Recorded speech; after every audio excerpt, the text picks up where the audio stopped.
Topic है वो है dependence of reaction rate on concentration of reactant, यानी हमारा डिपेंड करेगा कंसंट्रेशन ऑफ रिएक्टेंट किसके ऊपर, रिएक्शन रेट के ऊपर हमारा कंसंट्रेशन ऑफ रिएक्टेंट जो है वो डिपेंडेंस करता है किस तरीके से, वो मैं आज यहाँ पर क्लियर करने वाली हूँ।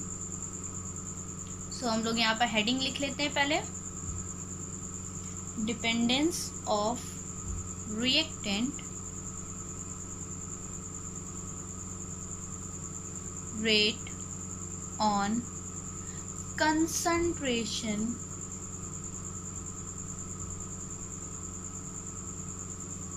of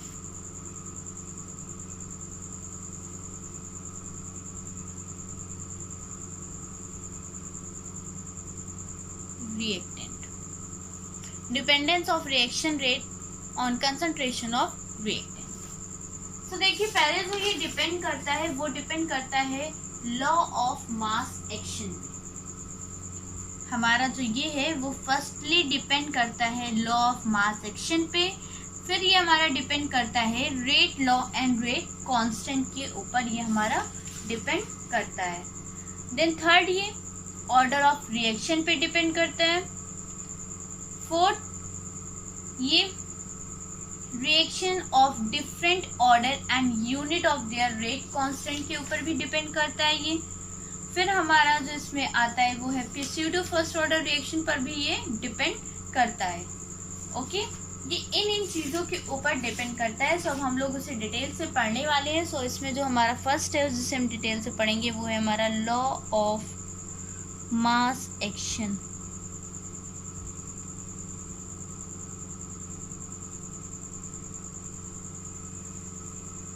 सो देखिए जो हमारा लॉ ऑफ मास एक्शन है वो कहता क्या है, लॉस ऑफ मास एक्शन को दिया किसने था और ये पहली बार इसे किसने दिया था। देखिए लॉ ऑफ मास एक्शन जो है वो पहली बार दिया था गुल्डबर्ग और वागे ने। क्या नाम था जिसने लॉ ऑफ मास एक्शन को दिया था, उनका नाम था गुल्डबर्ग एंड वागे। मैं नेम लिख दे रही हूँ ताकि आपको क्लियर हो जाए। गुल्डबर्ग एंड वागे। और इसे कब दिया था इन्होंने दिया था 1864 एडी में इन्होंने लॉ ऑफ मास एक्शन को दिया था। अब देखिए लॉ ऑफ मास एक्शन जो है वो हमसे कहता क्या है कि हमारा जब कांस्टेंट टेम्परेचर हो जाए तो हमारी केमिकल रिएक्शन जो है वो डायरेक्टली प्रोपोर्शनल हो जाती है product of active mass of reactant species with each active mass terms raise to the power equal to the stoichiometric coefficient of that species in the chemical reaction. So देखते हैं हम लोग हमारा law of mass action जो है वो ये कहता है कि हमारा जो टेम्परेचर होगा वो हमारा कंसंट्रेशन होगा, जो उसमें रेट ऑफ रिएक्शन में जो केमिकल चेंज हो रहा होगा वो उसके डायरेक्टली प्रोपोर्शनल होता है एक्टिव मास ऑफ प्रोडक्ट के। उसके बाद उसमें जो पावर्स लगी होती हैं वो उसके इक्वल होता है। जैसे कि अगर हम यहाँ पर कंसीडर कर लें a प्लस बी जो है वो हमारा क्या है, a प्लस बी हमारा है प्रोडक्ट, a प्लस बी दोनों हमारा मिलते हैं और फिर हमारे प्रोडक्ट को फॉर्म कर देते हैं according to law of mass action.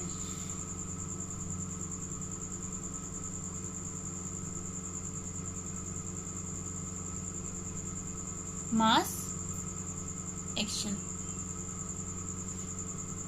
अब देखिए इसके अकॉर्डिंग होता क्या है क्लास, इसके अकॉर्डिंग ये होता है कि रेट ऑफ रिएक्शन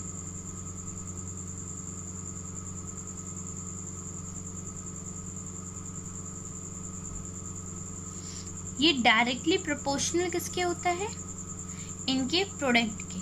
तो हमने लिख दिया।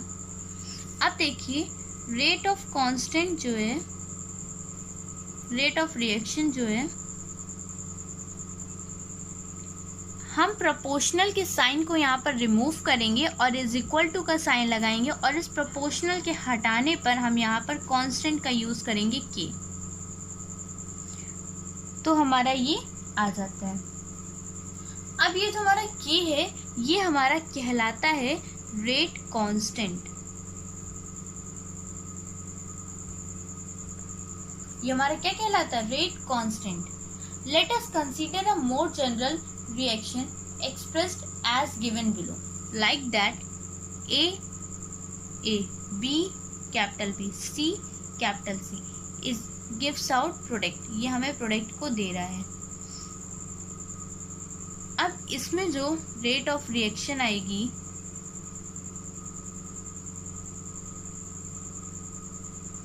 वो हमारी क्या आती है? जैसे A है और मैंने क्या कहा था? उसकी पावर, फिर B है उसकी पावर, C है उसकी पावर, ठीक है। ये सब जो इसके मल्टीप्लाई में होते हैं वो इसके सब कहाँ चले जाते हैं? पावर्स में चले जाते हैं। अब हम यहाँ पर ये इसके डायरेक्टली प्रोपोर्शनल था और अब हमने डायरेक्टली प्रोपोर्शनल के साइन को रिमूव आउट किया है।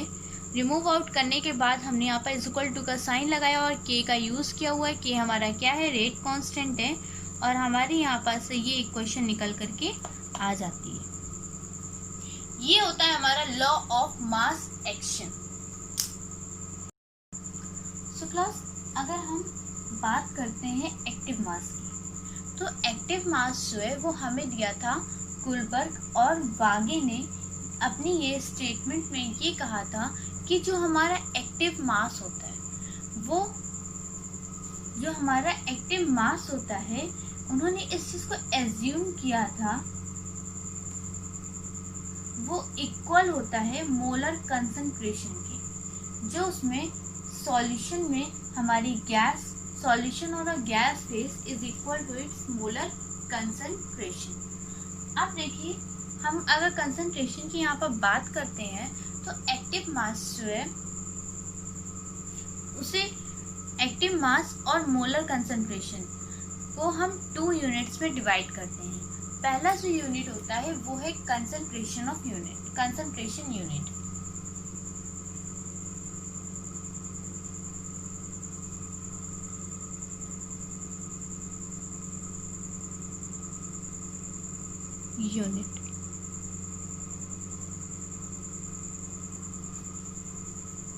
So class, what is concentration unit?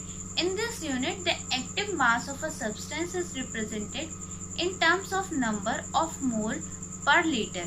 This is expressed by enclosing the formula of the substance in square bracket. For example, the active mass of a substance A is represented as like this.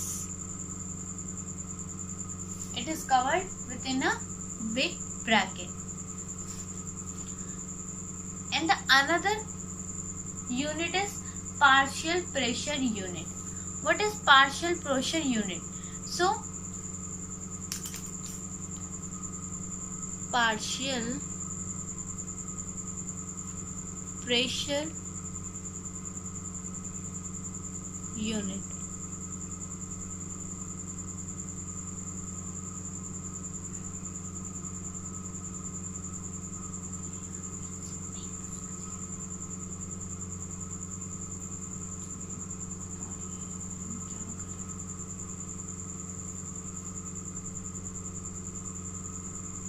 इस unit को हम सिर्फ gaseous substance में use कर सकते हैं। The active mass of a gaseous substance is represented in terms of partial pressure. This is because the partial pressure of a gas is proportional to its molar concentration at a given temperature, as is clear from the following. For an ideal equation gas, for an ideal gas, PV is equal to nRT.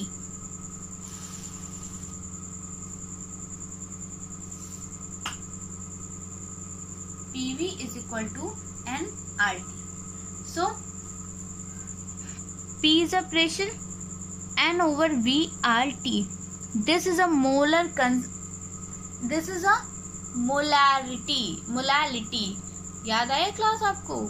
ये हम पढ़ चुके हैं एक जगह. कहाँ पर? Starting में. और यही तो हमारा मोलर कंसंट्रेशन होता है. अगर देखिए रेट तो R जो है वो हमारा क्या है यहाँ पर? R हमारा गैस कांस्टेंट है. T हमारा क्या है? टेम्परेचर. जिसको अगर हम कांस्टेंट कर दें तो हमारा P जो है वो डायरेक्टली प्रोपोर्शनल हो जाता है N over V. That's mean molar concentration के ये डायरेक्टली प्रोपोर्शनल हो जाता है. Okay. The law of mass action help a lot in understanding a dependence of reaction rate on concentration, yet its prediction sometimes differed considerably from the experiment result. The rate expressed obtained on the basis of this law may not always agree with the experiment fact. For example, let us consider following reaction: 2NO plus 2 molecules of H2 is gives out N2 plus 2H2O. According to the law of mass action, the rate of this reaction is given by rate of reaction is equal to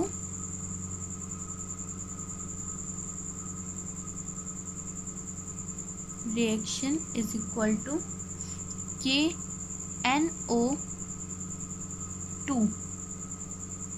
ये हमारा क्या है? A है, जैसे कि starting में था वैसे ये हमारा पावर में आ जाएगा ये जो है. फिर उसके बाद है H2, ये भी हमारा पावर में आ जाएगा. Okay class. अब the experiment studies of this reaction reveal the rate of reaction depends upon the square of the concentration of nitric oxide but not upon the square of the concentration of hydrogen. The rate of reaction is found to be directly proportional to the concentration of hydrogen.